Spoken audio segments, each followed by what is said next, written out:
Welcome to the deep dive.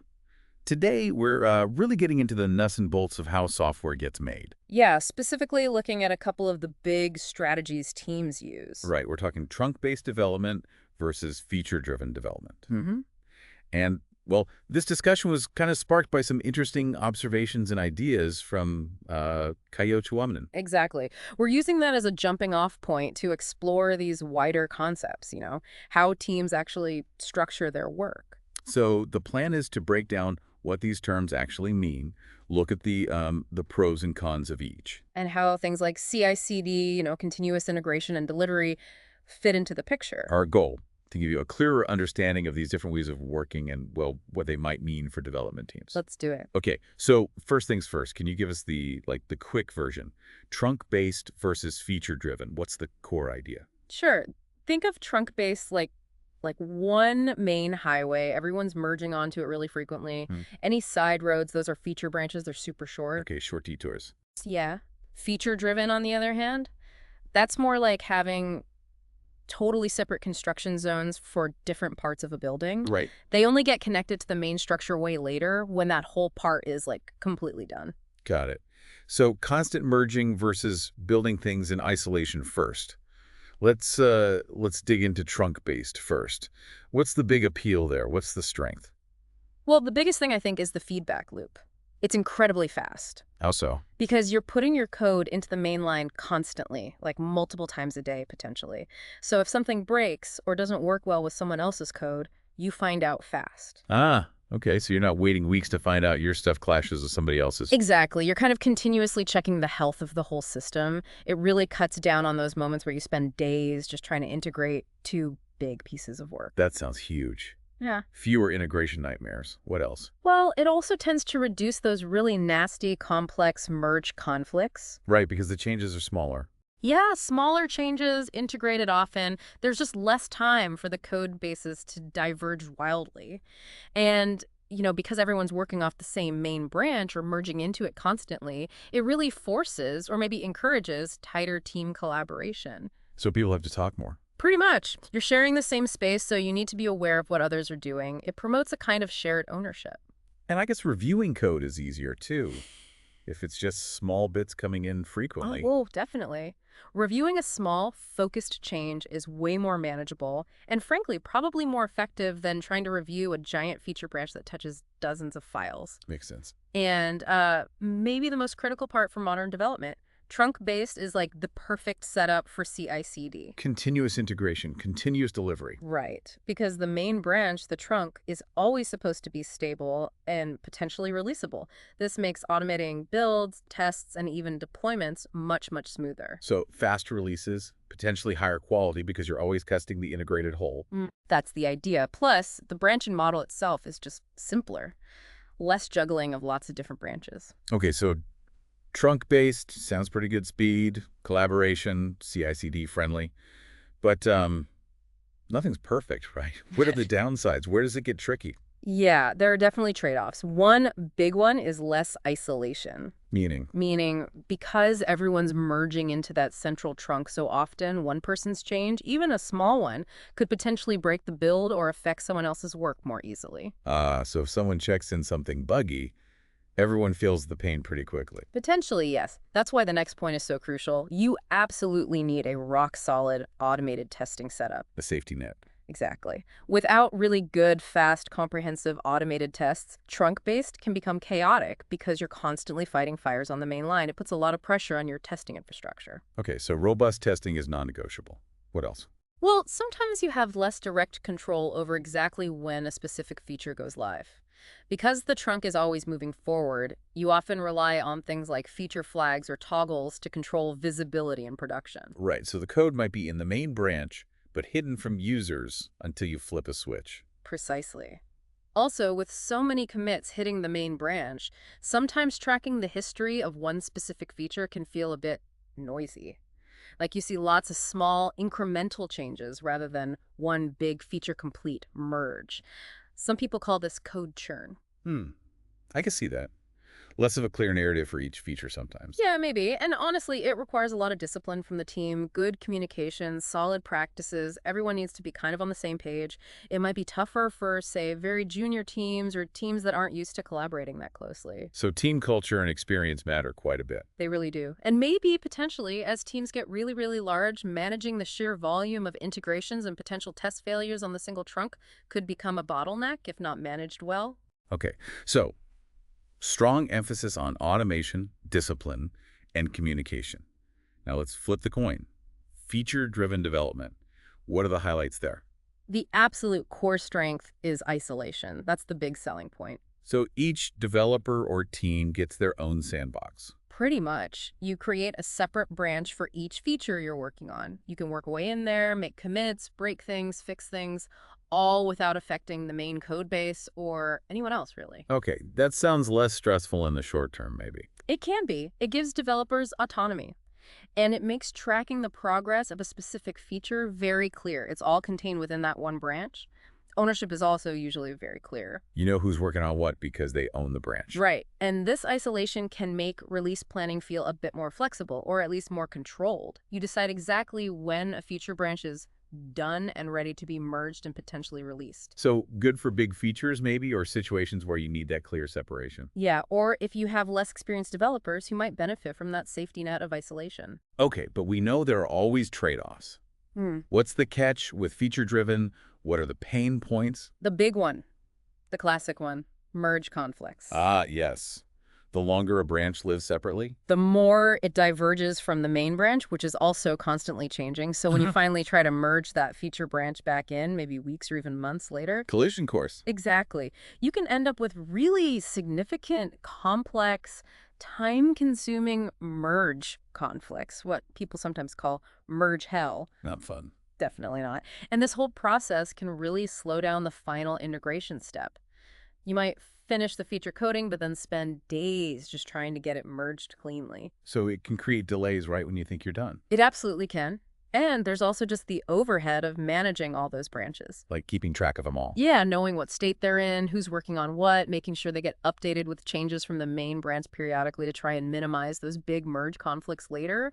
It adds administrative work. So you trade upfront complexity, maybe, for potential downstream complexity and overhead. That's a good way to put it. You get isolation early, but you pay for it potentially with integration pain later. Okay, that makes the core differences pretty clear.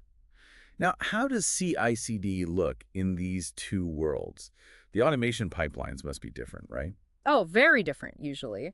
With trunk base, like we said, the focus is almost entirely on that main trunk. So every commit to the trunk triggers a build and tests. Typically, yes. The pipeline is constantly validating the state of the main branch. And because it's always supposed to be releasable, continuous deployment, automatically deploying successful builds to production is a much more natural fit. And feature flags become super important then. Crucial. Because you might merge code for an unfinished feature, but you use a flag to keep it hidden from users until it's ready. Okay. What about feature-driven CICD? It's usually more distributed. You might have pipelines that run specifically on the feature branches themselves, maybe triggered when a developer pushes code to their branch. To give them feedback within their isolated world. Exactly. And then you often have significant automation triggered when someone creates a pull request or merge request to bring that feature branch back into the main line. So building and testing the proposed merge. Right. You might also see different testing environments spun up specifically for certain feature branches. Deployment strategies can also be more varied, maybe merging to a release branch first or having more manual steps involved before production. So the automation kind of follows the branching structure. Centralized for trunk, more spread out for feature branches. Yeah, that's a good summary. Let's think about the practical impact. Development velocity, how fast teams can move. How did these approaches compare? It's an interesting trade-off. Trunk-based, with its constant integration and quick feedback, often aims for a smoother, more consistent overall velocity. You might spend less time bogged down in huge merges. So maybe fewer big roadblocks. Potentially. The flow can be more continuous. Feature-driven might feel faster for the individual developer working on their isolated feature initially. Because they're not dealing with integration issues right away. Right. But then you can hit those bottlenecks later during the merge phase, which can really slam the brakes on overall progress. So it's kind of steady stream versus bursts and potential pauses. Okay.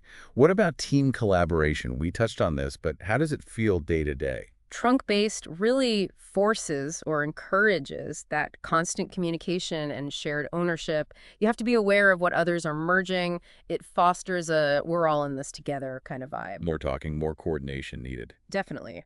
Feature-driven, with its clear branch ownership, can sometimes lead to teams or individuals being a bit more siloed during the main development phase.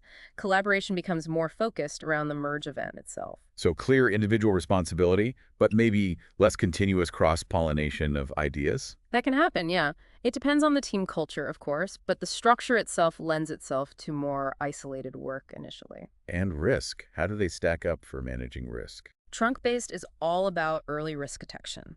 Because you integrate small pieces frequently, problems, bugs, integration issues tend to surface much sooner in the CI pipeline. Smaller changes, smaller potential blast radius if something goes wrong, and you find it faster. Exactly.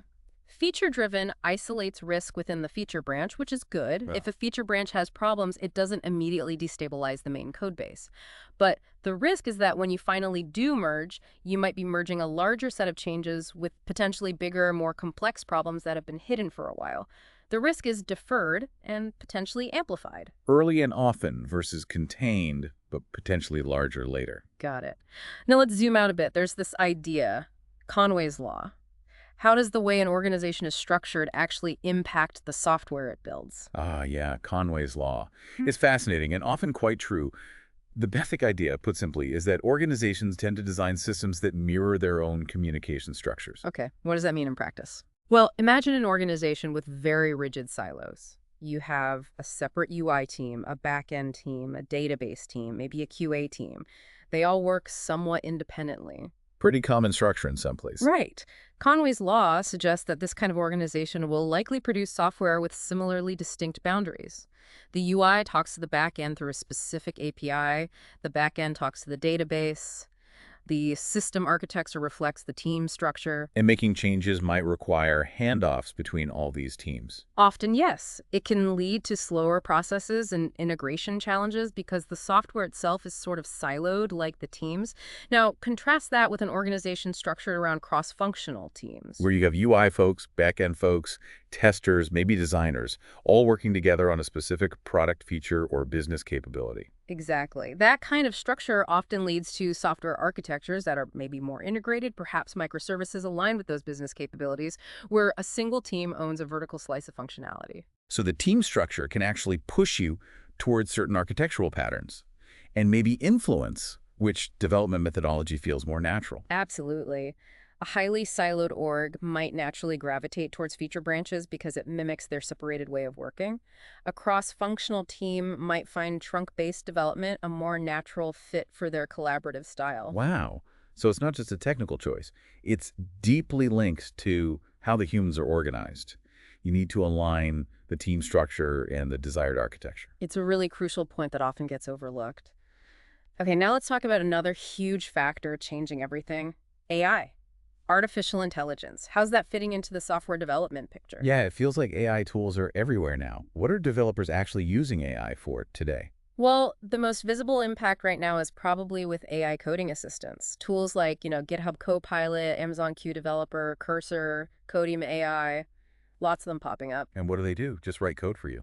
Not quite just write code, but they assist in many ways. They can suggest code completions, help refactor existing code to make it cleaner or more efficient, generate documentation based on the code, help you figure out how to use a library you're not familiar with. So like a superpowered autocomplete encoding partner? Kind of, yeah. They can also be great for generating boilerplate code, like setting up basic file structures or writing unit test stubs. And they're getting surprisingly good at searching large code bases, asking questions like, where is user authentication handled? That sounds genuinely useful for productivity. It really can be. We're also seeing AI play a role in what's sometimes called code ops, basically using AI to help manage and reuse code components more effectively across teams. Okay, that's the now. What about the near future? What's coming next with AI in development? Well, people are exploring much more advanced applications. Think about AI that can help personalize user experiences by learning user behavior, or AI that predicts where code needs refactoring for better performance or maintainability before it becomes a problem. Proactive refactoring suggestions. Interesting. Yeah, or AI applied to DevOps AIOps predicting potential infrastructure issues or optimizing deployment pipelines. Using natural language processing to better translate requirements into actual code specifications. Even AI-assisted code reviews that go beyond simple style checks to spot potential logical flaws. That sounds incredibly powerful. But are there limits? Is AI ready to take over coding completely? Oh, definitely not yet. While these tools are amazing pattern matchers and great at automating repetitive tasks, they still lack genuine human creativity, deep contextual understanding, and, common sense reasoning. They can't invent truly novel solutions out of thin air. Not really. They're working based on the vast amounts of code they've been trained on. They struggle with complex nuances or requirements that aren't well defined. They're assistants, powerful ones, but still assistants. So more like a code developer than a replacement. Exactly. The trajectory seems to be towards AI becoming an even more integrated partner in the development process, handling more of the routine tasks and providing insights, but leaving the core creative problem-solving and architectural decisions to humans. Okay, so AI is a powerful tool, increasingly integrated, but human developers are still very much in the driver's seat. Bringing this all back together then, trunk-based, feature-driven, organizational structure AI. How does a team actually choose the right development approach? It really comes down to context. There's no single best answer. You have to look at several factors. Like what? Well, team size and experience is a big one. Small, experienced, co-located teams with good communication might find trunk-based easier to adopt. Larger, distributed, or less experienced teams might lean towards the safety of feature branches initially. Okay, team dynamics matter. What else? Project complexity. Is it a tightly coupled monolith or a set of independent microservices? Frequent integration, like in trunk-based, might be more beneficial for complex interconnected systems. More modular systems might handle feature branches better. Makes sense. How often you need to release. Crucial. Uh, If you're aiming for continuous delivery, releasing multiple times a day or week, trunk-based is almost essential.